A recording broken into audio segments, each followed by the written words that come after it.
Hi everyone, I've had quite a lot of emails and comments about my videos so far, mostly very positive and supportive, so thank you to everybody for that.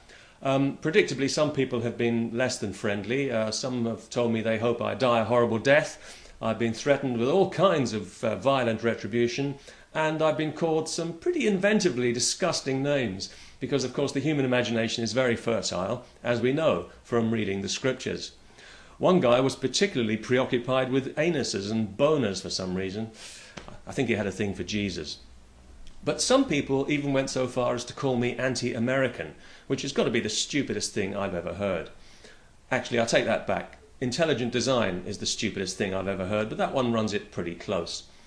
No, I'm not anti-American. What I am is anti-stupidity, anti-ignorance and anti-bigotry, and I suppose that could be construed as anti-American if you're a stupid, ignorant bigot, but I think most intelligent people would see it as very pro-American.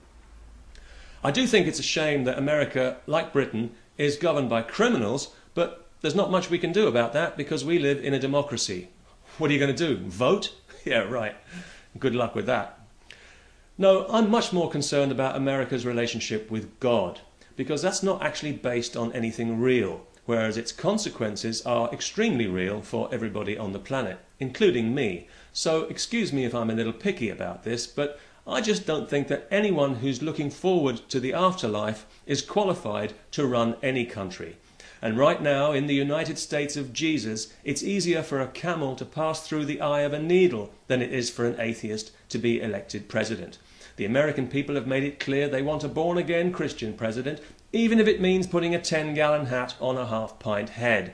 Because in the land of the free in the 21st century, if you don't believe that Jesus Christ rose from the dead and physically ascended into heaven, and that we're all going to join him there just as soon as we can arrange the end of the world, then, my friend, you are not fit for public office.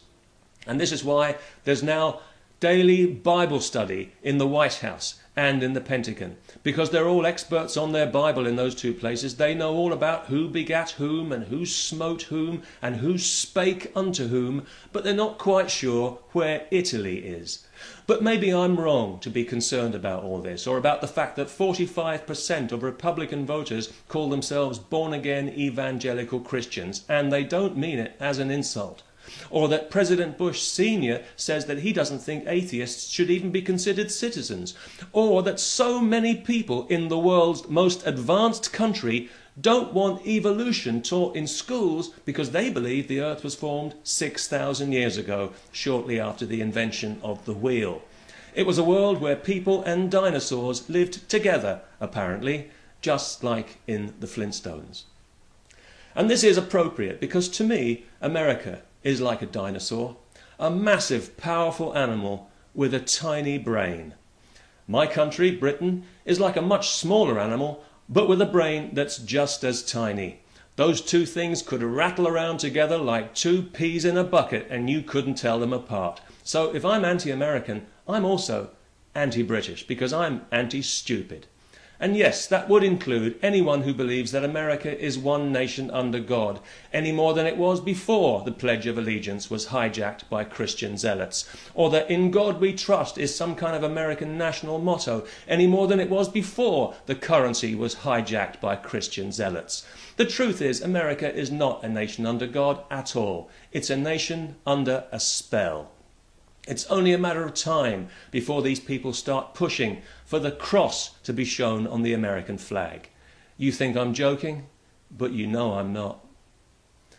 Now, the real irony here, of course, is that if Jesus Christ was American president, what a different world this would be. But of course that's just an impossible dream, because there's no way that Jesus would ever be elected president. How many right-wing Christians are going to vote for a liberal Jew? You've got more chance of getting blood out of a Jehovah's Witness.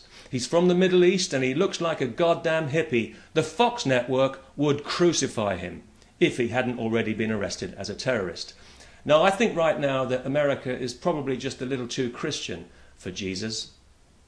But I'm optimistic that this will change, because I love America and everything it stands for. Well, everything it originally stood for before it was hijacked by Christian zealots. And I know that if everybody on this planet followed the principles of the American Constitution, this would be a much more civilized world than it is. Right now, it's a world of chaos, choking under the poison cloud of religious dogma. Wherever you look, from the Indian subcontinent to the Middle East to Africa to the future Islamic Republic of Europe, you know in your heart that if America isn't going to lead us out of the Dark Ages, nobody is. And that's why you won't find anybody on this planet who's more pro-American than I am. Thank you very much. And peace, especially to Americans.